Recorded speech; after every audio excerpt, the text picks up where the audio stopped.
If you are 40 years old today and you happen to look at standard actuarial tables, you are going to find a number that is just, well, it's fascinating, but it's also utterly terrifying. Oh, I know exactly what metric you're talking about. Right.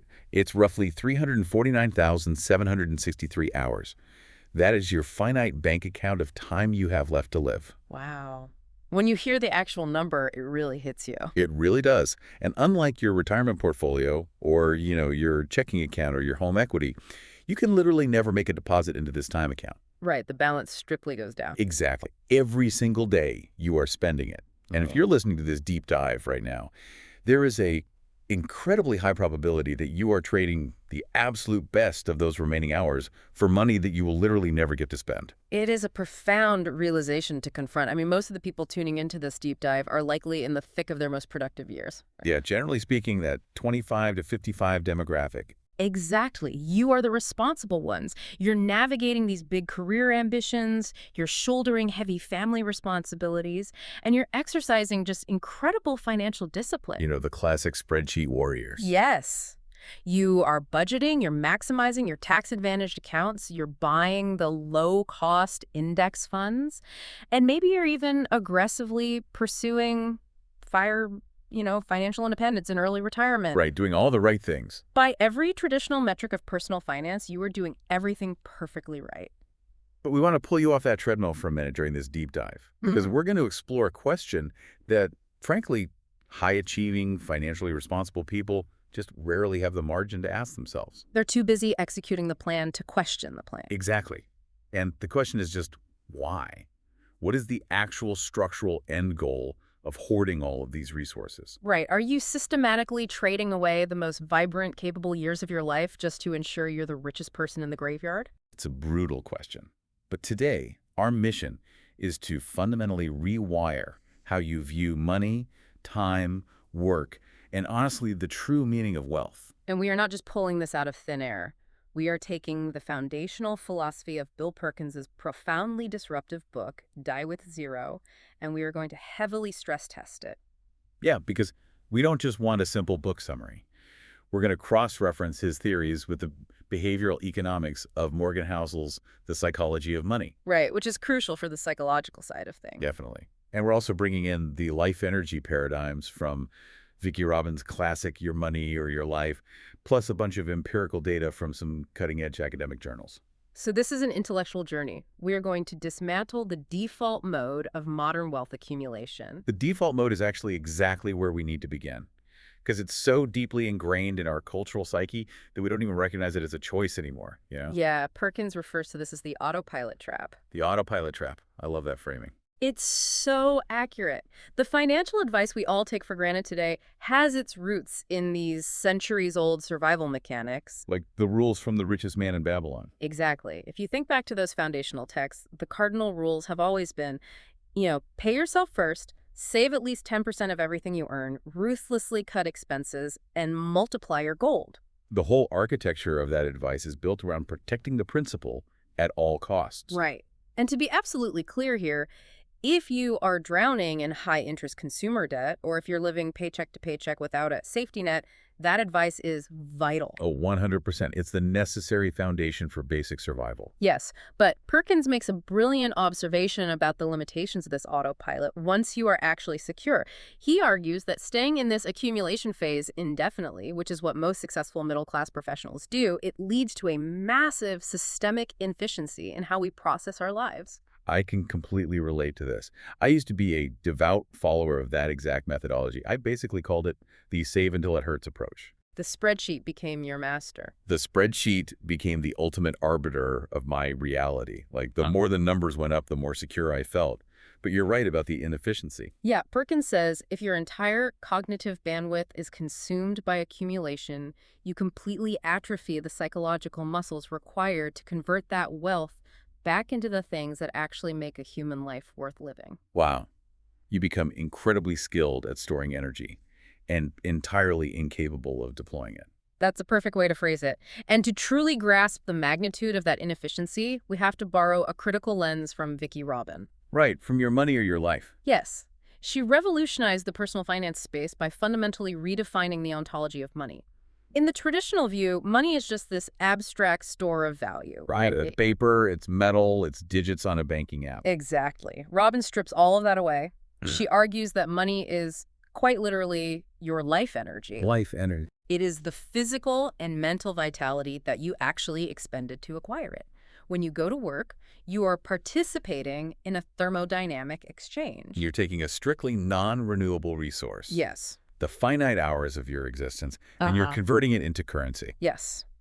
And that reframing completely changes the emotional weight of a bank balance. It really does. When you stop looking at your savings account as this, like high score in a video game or a scorecard of financial victory, and you start looking at it as a ledger of the hours of your life that you have permanently surrendered. It gets dark quickly. It really does. Hoarding it endlessly starts to look less like responsibility and much more like a tragedy. It's tragic because of what you sacrifice to get it. I'm thinking of a very specific archetype here. Sure. The relentless professional. We all know this individual, and honestly, perhaps some of our listeners are this individual right now. They're perpetually chasing the next horizon. Wising. The next promotion, the next tier of the bonus structure, the eventual pivot to partner or vice president.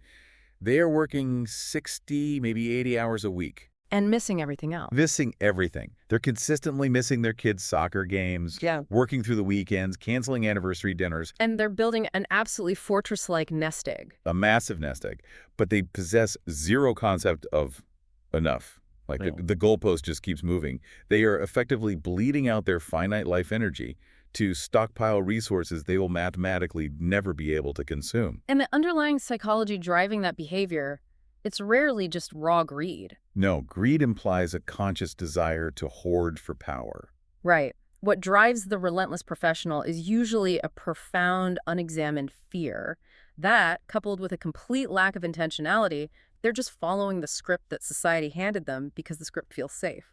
But if we apply an engineering mindset to this, which is exactly what Perkins does, given his background in commodities trading, we have to evaluate the system's output. What is the rational point of trading the only hours you will ever have on this earth for digital tokens that will just sit in a Vanguard account long after your biological functions have ceased? From a systems optimization perspective, it is a catastrophic failure. A total failure. You took the most precious raw material in the universe, your time, and processed it into a surplus that serves absolutely no one. Okay, I understand the theory, and it sounds compelling, but I have to push back here on behalf of the listeners. Please do. When I hear the phrase, die with zero, my internal self-preservation alarms just start blaring. Isn't aiming for absolute zero incredibly reckless? How so? Well, if we use an aviation analogy, it feels like flying a commercial airliner across the Pacific Ocean and trying to calculate your fuel consumption so perfectly that the engines literally flame out and die the exact millisecond the rubber of the tires touches the runway in Tokyo. That's a very stressful visual. Right, because if there's a headwind, you crash. If you have to circle the airport for 10 minutes, you crash. So why shouldn't we just build an infinitely massive runway and carry vastly more fuel than we could ever possibly need, strictly for the peace of mind? The aviation analogy is the perfect encapsulation of the fear that keeps people on that autopilot trap. But the analogy itself is fundamentally flawed because it relies on a dangerously narrow definition of what constitutes fuel. Meaning, I'm only looking at one type of resource. Exactly. You're viewing fuel exclusively as liquid capital. Cash, stocks, bonds. Perkins wants you to radically expand that definition of wealth.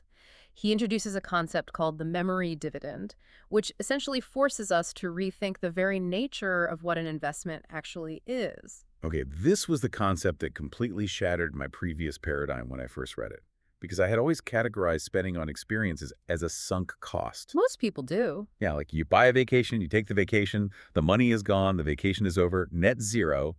But that's entirely wrong, isn't it? It is entirely wrong. We tend to think of experiences as this fleeting consumption. You eat the meal, it's gone. But experiences function remarkably like financial assets. They pay compound interest. But not in cash. Right. Instead of paying out in cash, they pay out in the form of memories. When you invest in a profound experience, you draw upon the memory of that experience for the rest of your natural life. So if I purchase shares in a blue chip stock, I get a quarterly cash dividend that theoretically grows over time.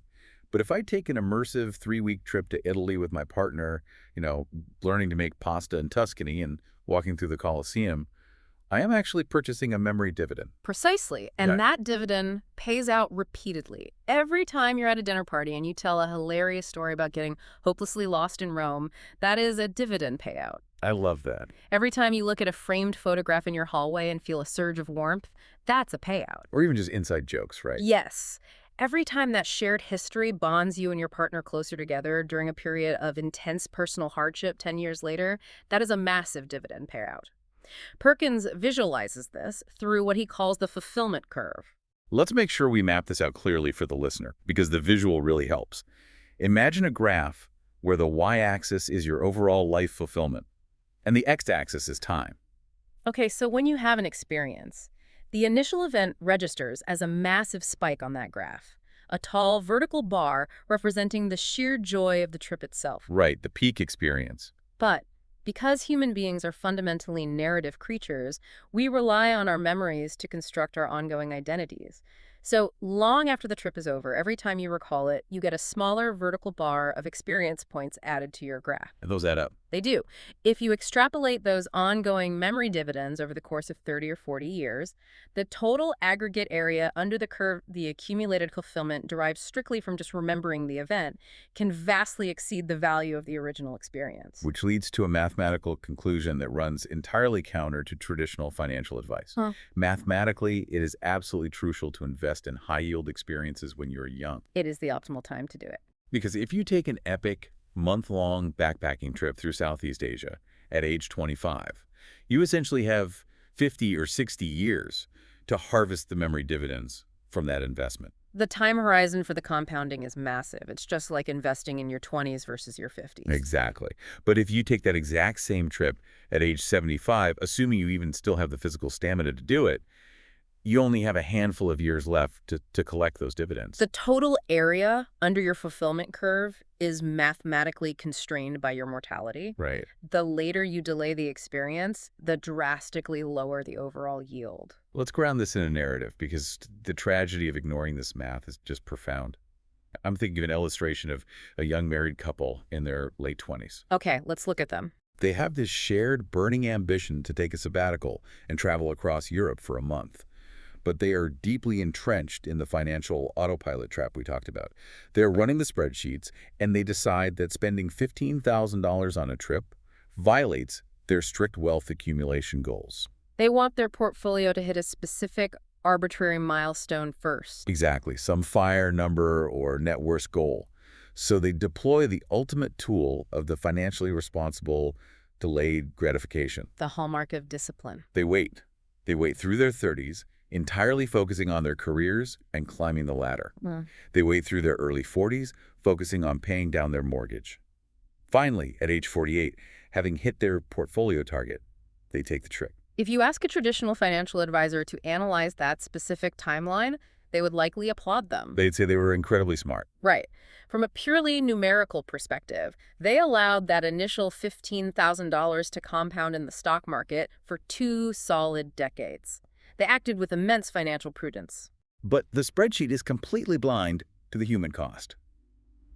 Look at what they actively destroyed through their prudence. They annihilated the memory dividends. They completely annihilated 20 years of compounding memory dividends. They missed out on the shared inside jokes, the broadened perspectives, and the deep relational bonding that those memories would have provided during their 30s and 40s. Which are arguably the most stressful, demanding decades of a marriage. Exactly. They traded 20 years of a rich, shared inner life for a slightly more robust sequence of zeros and ones on a Vanguard server. It really forces a radical reevaluation of who we consider to be wealthy. It does, because you contrast that couple with an individual who possesses far less liquid capital. Perhaps they are miles away from ever hitting a FIRE number. Maybe they rent their apartment, but they possess a towering, robust fulfillment curve. Because they invested heavily in their life experiences early and often. Right. They live deliberately. And through Perkins's analytical framework, the individual who dies with millions of dollars in unspent capital is not a success story. No, they're a failure of optimization. A massive failure. They successfully harvested massive amounts of their precious life energy, stored it safely, and then died without ever converting it into anything of actual human utility. That realization hits like a physical blow. It demands that you look at your bank account not as a high score, but as raw potential energy. Yes, potential energy. Like, a battery. and if it just sits there, fully charged until you die, you are failing the physics of a well-lived life. You're failing to convert potential energy into the kinetic energy of human experience. But to execute that conversion effectively, to actually spend the money on experiences, you have to understand the biological and temporal constraints of the human machine. And Perkins structures this by breaking life down into 3 fundamental resources required to generate fulfillment. The 3 pillars: time, health, and money. Right. And the cruel joke of the human condition is that these 3 resources are almost never in equilibrium at the same time. No, they exist on a constantly shifting spectrum. So let's break down the phases. When you are in the first phase of adulthood, your late teens and 20s, you generally possess abundant health and abundant time. You can recover from a red-eye flight in 3 hours, and you have weeks of summer break or flexibility. Exactly, but you have 0 money. You have the physical stamina to hike the Appalachian Trail, and you have the calendar space to do it, but you are literally eating instant ramen to survive the journey. Then you transition into middle age. The dynamic shifts entirely. You now have abundant, or at least significantly more discretionary income than you had at 20. Right, you're making a real salary. And you still maintain a relatively high baseline of health. You can still hike and travel, but your time drops to absolute 0. The classic squeeze. You are consumed by the demands of your career, the logistical nightmare of raising children, maintaining a household. You have the money to fly to the Swiss Alps, and you have the knees to actually ski down them, but you can't get away from the office for more than 4 days without everything completely collapsing. Which brings us to the final phase, old age. The promised land of traditional retirement. Now, you finally have abundant time again. Your calendar is blissfully empty. And ideally, you have abundant money because you saved diligently for 40 years. But your health has entered a terminal decline. Your biological capacity to convert that accumulated money into physical enjoyment has drastically, permanently shrunk. When you lay it out like that chronologically, it exposes the absolute irrationality of extreme delayed gratification. It really does. The traditional retirement model, the one we are all heavily culturally incentivized to follow, asks us to aggressively delay our living, to defer our grandest ambitions until we arrive in that final old age bracket. We are literally instructed to hoard our life energy for the exact moment in our biological life cycle when our capacity to enjoy it is at its absolute nadir. It represents a tragic miscalculation of risk. People are so pathologically terrified of running out of money before they die, they construct a life plan that virtually guarantees they will run out of health and time before they ever truly live. And I want to paint a visceral picture of this because it is a scenario playing out in hospitals across the world right now. Let's hear it. Consider the diligent retiree who successfully exits the workforce at 67. They have a multi-million-dollar portfolio. They did everything the financial gurus told them to do. But within 3 years of retirement, they suffer a severe health crisis. A major stroke or the onset of Parkinson's. Right. They end up liquidating massive portions of that hard-earned wealth to pay for specialized, round-the-clock medical care. They are spending millions of dollars just to prolong a severely limited, bedridden existence by a few extra months or years. The academic literature actually corroborates the tragedy of this specific sequence, doesn't it? It does. There's a landmark study published in the Journal of the European Economic Association that deeply analyzed the marginal utility of consumption as it relates to health status. And what did they find? The data is unequivocal. As your health declines, the ability of money to generate happiness plummets exponentially. Wow. $1,000 spent when you are healthy might buy a life-changing weekend. $1,000 spent when you're chronically ill simply buys a slight mitigation of misery. Money cannot purchase baseline joy when the biological machinery is failing. Perkins identifies this scenario as the ultimate, unforgivable waste of life energy. Think about it. You sacrifice the most vibrant years of your existence, sitting under fluorescent lights in a cubicle, missing the fleeting window of your children's youth, enduring chronic stress all to purchase a few extra weeks hooked up to a ventilator in an ICU. This is precisely why our calculus for risk tolerance is fundamentally broken. We treat risk tolerance strictly as a financial metric. Like, can your stomach handle a 20% drop in the S&P 500? much. Exactly. But risk tolerance should be deeply tied to your biological age and your health span. Taking massive asymmetric life risks, whether that means moving to Los Angeles to attempt a career in film, or liquidating your meager savings to start a highly volatile tech venture, it makes complete structural sense when you are young. Because you have the runway to fail. You possess the abundant time necessary to recover financially if the venture fails, and you possess the abundant health to fully explore the asymmetrical upside if it succeeds. I always find myself relating this to the mechanics of role-playing video games. Oh, this is a great analogy. If you've ever played a massive RPG like Skyrim or Final Fantasy, you know exactly what I mean. Throughout the game, you explore the world and you find all these incredibly rare, ultra-powerful health potions and legendary magic weapons. And what do? You hoard them. You hoard them. You look at this amazing potion and think, I can't use this on a regular enemy. I might desperately need it later. You spend the entire 80-hour game saving your best assets for the final boss. Right. And then you finally reach the end of the game. You face the final boss. And it turns out the final boss is just old age. That is brutal. And all those legendary weapons and potions you spent months hoarding, they are completely useless against the mechanics of the final battle. You finish the game, the credits roll, and you have an inventory overflowing with magic that you never, ever allowed yourself to experience. That analogy cuts straight to the core of the issue. You optimized your entire playthrough for hoarding inventory, completely sacrificing the experience of actually playing the game to its fullest. Exactly. And this leads us to a critical pivot in our discussion. If the goal isn't to simply hoard assets for an old age that cannot utilize them, how do we optimally deploy our wealth during the critical middle years of our lives? This is where the behavioral insights of Morgan Housel and the psychology of money intersect so brilliantly with Perkins' engineering approach. I am so glad we were bringing Housel into this. His chapter on the man-the-car paradox should be mandatory reading for anyone who gets a paycheck. It really dismantles the cognitive illusion of wealth signaling. It does. Housel points out a fascinating psychological blind spot we all share. When you are walking down the street and you see someone pull up to a stoplight in a sleek $200,000 Ferrari, you almost never look at the driver and think, wow, the person driving that car is so incredibly cool and successful. Right. You don't even see the driver. Your brain bypasses the driver entirely. You look at the car and you think, if I were driving that Ferrari, people would think I was cool. It is the ultimate irony of consumerism. We purchase luxury goods specifically to solicit respect and admiration from others, completely failing to realize that others do not admire us. They simply admire the object and instantly project their own ego onto it. Yes. Buying the luxury car doesn't earn you respect. It merely feeds your own ego while simultaneously draining your actual wealth. So if the ultimate goal of money isn't to buy status objects to impress people who don't care about us, then what is the highest possible return on investment we can get from our capital? According to Housel, and this aligns perfectly with Perkins, the highest dividend money pays is autonomy.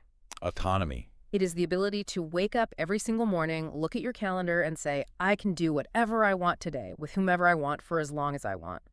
The ultimate utility of money is the control it buys you over your own time. When we cross-reference Housel's focus on autonomy with Perkins's urgency to maximize the present, it leads to a really profound revelation. If controlling our time is the ultimate metric of success, we have to stop aggressively underselling our time on a daily basis. This is a huge trap for the middle class. It was the moment reading Die with Zero where I felt like the author was literally reaching through the pages and shaking me. It's his breakdown of the laundry example. It's a mundane chore, but it illuminates a massive behavioral flaw.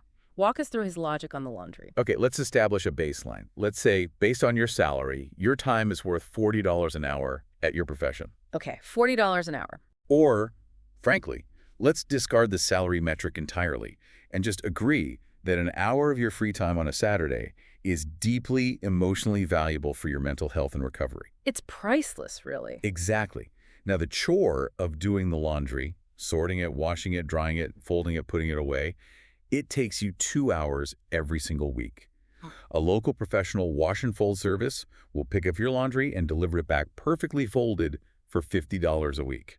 If you present that scenario to most people operating on financial autopilot, especially those embedded in the FIRE community who pride themselves on extreme frugality, the reaction is visceral. They hate it. They would say, I am absolutely not spending $50 on a basic chore. I am perfectly capable of doing myself. That is a frivolous waste of capital. Right. But when you strip away the emotional bias of frugality and actually look at the math, their logic is completely inverted. To save $50, you are willingly surrendering 2 hours of your finite life energy. Which we established is worth at least $80. Yes. Your time is objectively worth $80. Plus, you endure the psychological friction of performing a chore you actively dislike. From an efficiency standpoint, it is a massive net positive to buy your time back. You are essentially taking your abundant renewable resource money and using it to purchase more of your strictly scarce non-renewable resource time. And we don't just have to rely on philosophical arguments for this. There is rigorous academic data supporting it. Yes, the Stanford University study. Tell us about that one, because it blew my mind. It's a fascinating study involving emergency room doctors. This is a demographic of highly compensated professionals who suffer from catastrophic rates of burnout due to extreme time poverty. They have money, but no time. Right. The university wanted to improve retention and well-being. So they initiated a program where they rewarded these doctors not with standard cash bonuses, but with specialized time-saving service vouchers. Like what? These vouchers covered services like personalized meal deliveries, professional house cleaning, and errand running services. So they basically brought them their weekends back. What was the empirical result of replacing cash with time? The results were staggering. It generated a massive, measurable increase in their self-reported well-being, their work-life balance satisfaction, and crucially, the retention rates at the hospital improved significantly. So they actually stayed at their jobs longer. Yes. The researchers concluded that time affluence, the subjective feeling of having enough time to pursue your desires, is a far more critical determinant of human happiness than financial affluence once your basic needs are met. That makes perfect sense. When you are starving for time, an extra $1,000 in your bank account does not move the needle on your happiness. Yeah. But utilizing that money to buy back 10 hours of your week radically transforms your lived experience. This makes me think of another vivid illustration, one that breaks my heart because it is so incredibly common. Let's hear it. Picture the incredibly hardworking, well-intentioned parent. They desperately want to be financially responsible providers for their family. So to save money, they spend their entire weekend doing all the landscaping and lawn care themselves. Which takes hours. Hours. They spend hours watching YouTube tutorials to do their own complicated plumbing repairs. They spend their Saturday mornings driving across town to 3 different grocery stores just to leverage specific coupons and save $30 on the weekly shop. They are so consumed with being, as Vicki Robin brilliantly terms it, unemployed, meaning they are performing unpaid labor to save a few dollars, that they are entirely missing the actual point of their lives. What is the specific cost of that unpaid labor? What are they missing out on? They're missing the painfully fleeting window of their child's youth. Yes. Your child is 7 years old exactly once. Huh. You have an incredibly narrow, rapidly closing window of time where they actually want to go to the park with you, where they want to build a blanket fort in the living room, where they just want your undivided presence. And it closes so fast. If you willingly trade those irreplaceable hours to save $40 on lawn care, you have executed a terrible, tragic investment strategy. You have ruthlessly optimized for liquid capital at the catastrophic expense of a memory dividend that would have enriched both you and your child for the next 50 years. It is the ultimate tragedy of false frugality.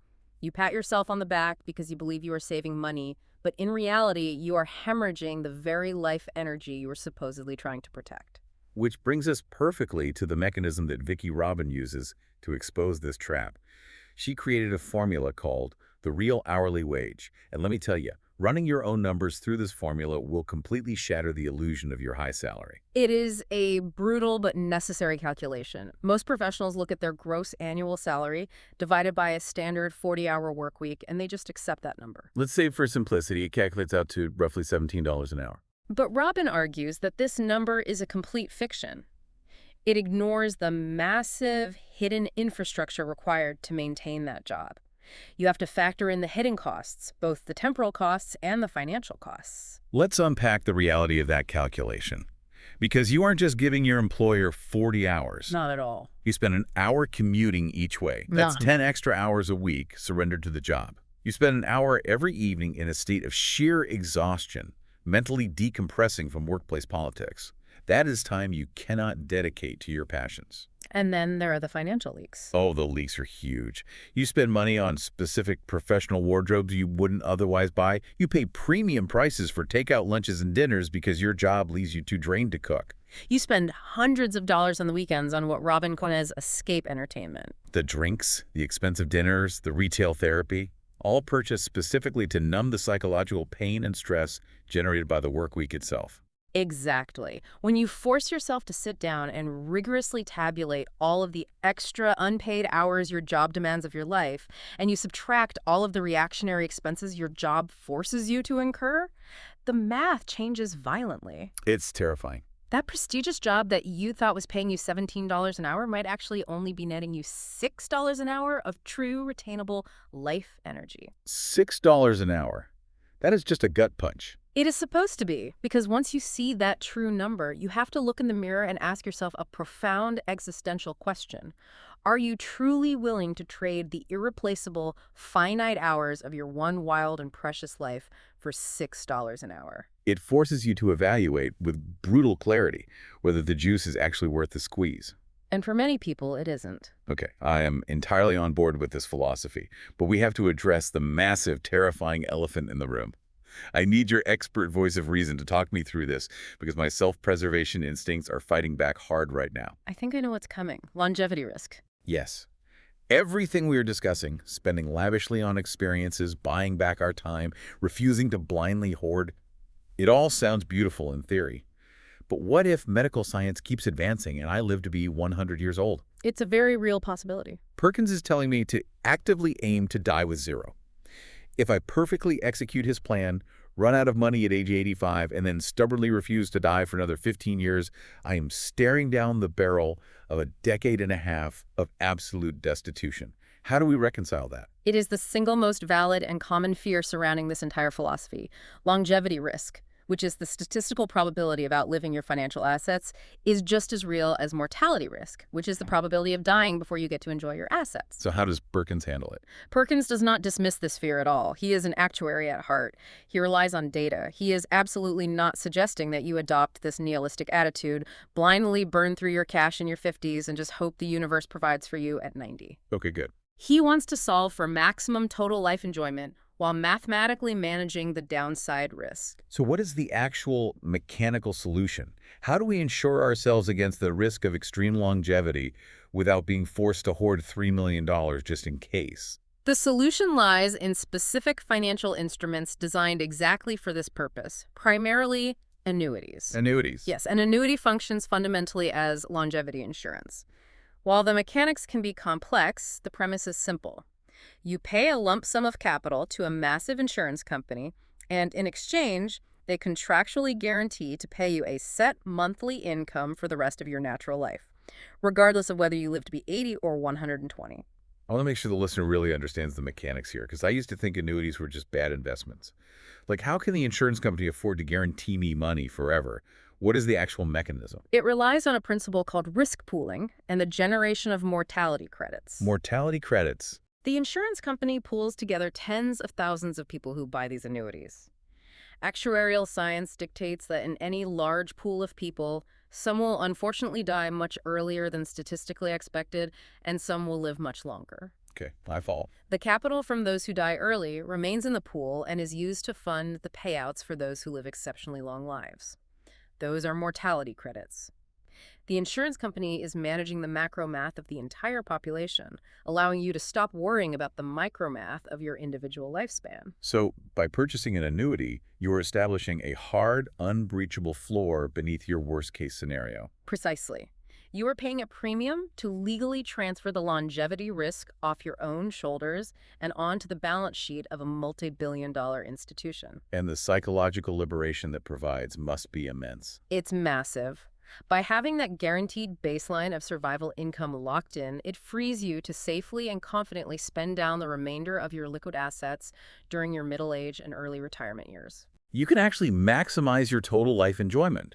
You take the trips, you buy the experiences, all without the paralyzing chronic terror of ending up penniless. And it is worth noting that the fear driving our impulse to hoard isn't always rooted strictly in survival either. Often it is deeply entangled with ego and materialism. Oh, absolutely. We dug into some fascinating academic research while preparing for this, specifically studies analyzing the psychology of wealth in the 21st century. The literature reveals that a focus on extrinsic rewards, chasing capital specifically to flaunt wealth, to buy the oversized house in the prestigious zip code, to drive the luxury car, it actually has an inverse correlation with human happiness. Yes, the seminal research conducted by psychologists Tim Kasser and Richard Ryan is incredibly illuminating on this front. Their data clearly demonstrates that highly materialistic individuals, those who prioritize financial success for the sake of status, consistently report significantly lower levels of baseline self-esteem. They exhibit higher traits of narcissism, they engage in toxic social comparison, they suffer from lower intrinsic motivation, and they experience far more conflictual interpersonal relationships. And Housel points out the mechanics of this misery in his book. When you are playing the game of social comparison, the goalpost never stops moving. The hedonic treadmill is infinite. Exactly. No matter how much you accumulate, there will always be someone in your peripheral vision who is vastly richer. Which means hoarding capital to maintain or elevate your social status is a game structurally designed to be unwinnable. It is a guaranteed recipe for chronic, low-grade dissatisfaction. You are actively trading your literal life energy for a marginally higher position on an imaginary social ladder that exists entirely within your own head. Okay, we've dismantled the ego argument and the survival argument, but I have to bring up the ultimate altruistic defense. The guilt trip. The guilt trip. Whenever I discuss the concept of dying with zero with my friends who are parents, their immediate defensive reaction is almost always identical. No, they say. They say, isn't aiming for zero incredibly selfish? What about leaving a legacy for my children? I am not hoarding this money for myself.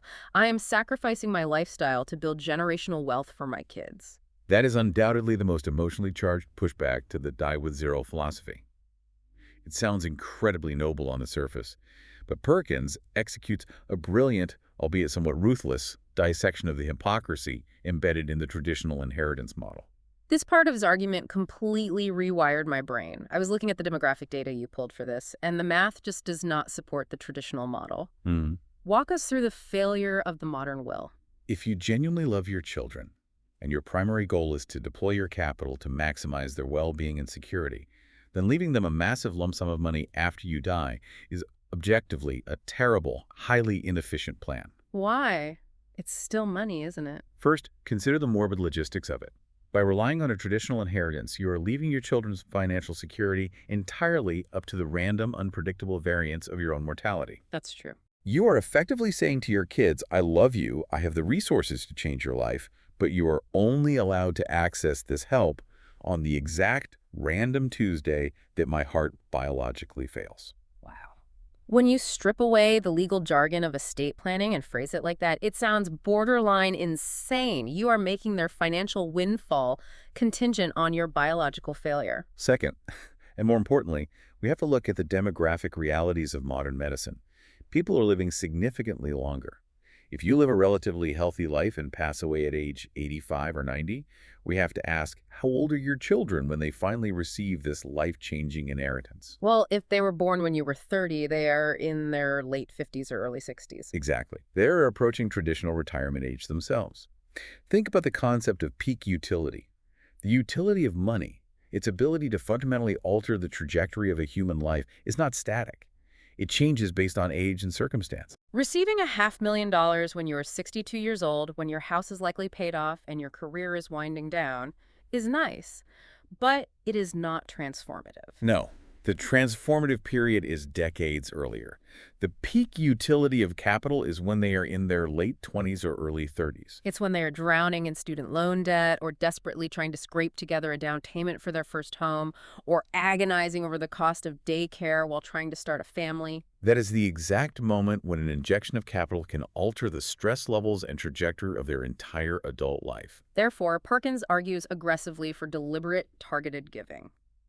If you want to transfer wealth to your children, or to philanthropic causes for that matter, you must do it when the capital has the maximum possible impact. Give it to them while you are alive. If you give them the down payment for a house at age 30, you are engaging in deliberate, intentional stewardship of your wealth.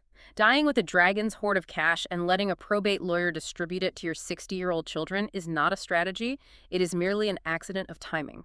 I would argue it goes even deeper than the economic efficiency. It loops right back to the memory dividend we discussed earlier. Oh, how so?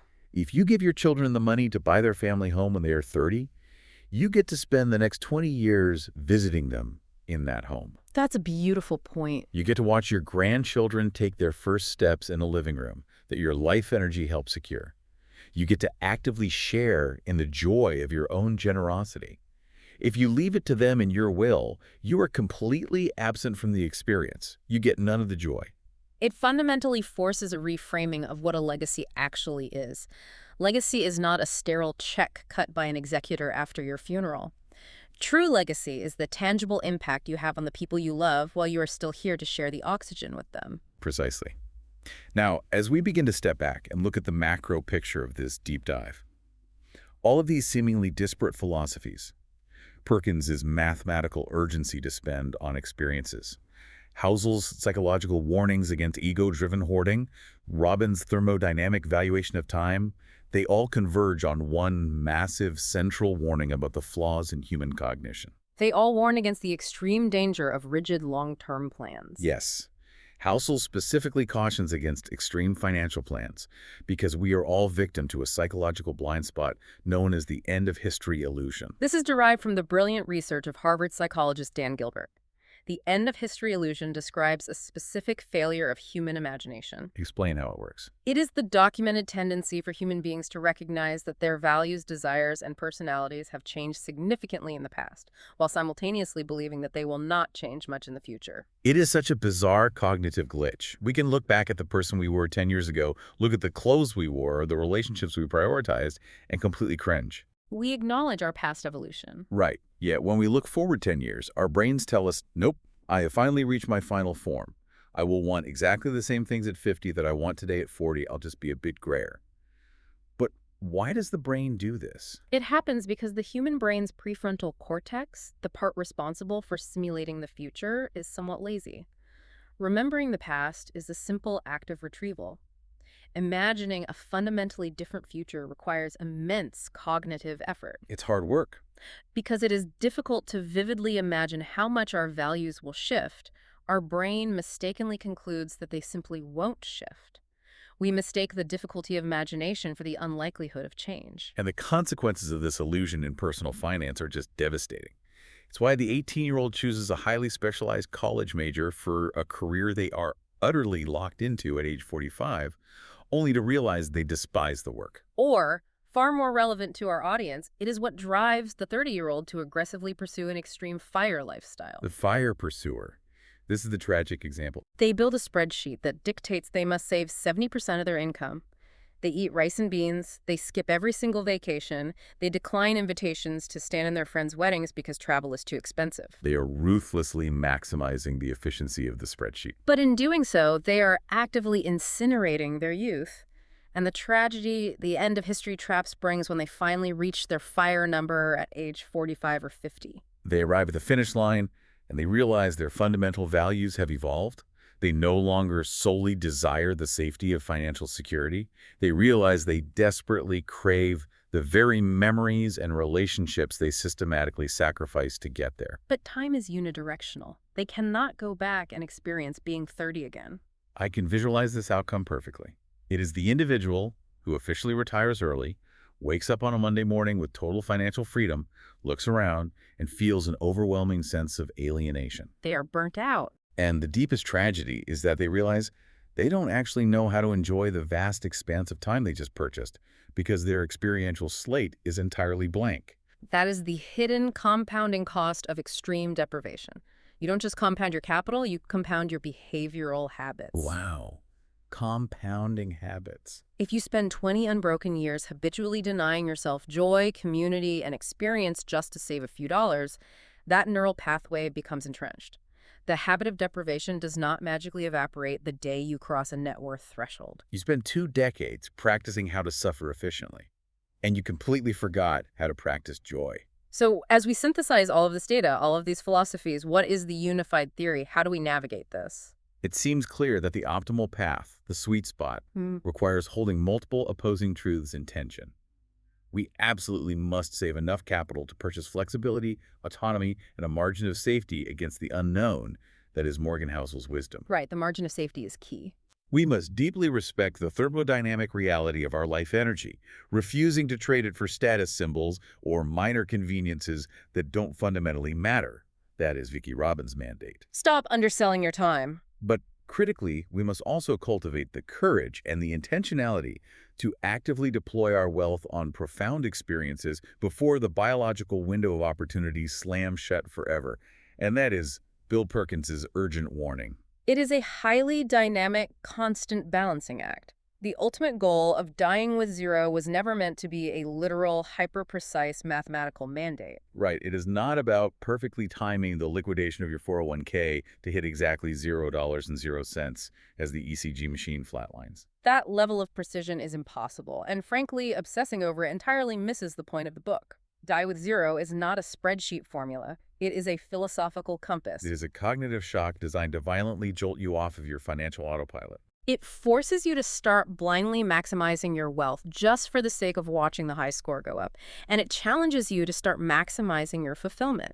Because when we look at the totality of a human lifespan, the saddest, most tragic outcome is not running out of money in your final days. The ultimate tragedy is running out of life while your money sits unused in a vault. Which brings this entire journey right back to you, the listener. We know who you are. You are hardworking, you are incredibly responsible, and you are doing a phenomenal job providing for your future self. But we want you to look at the clock.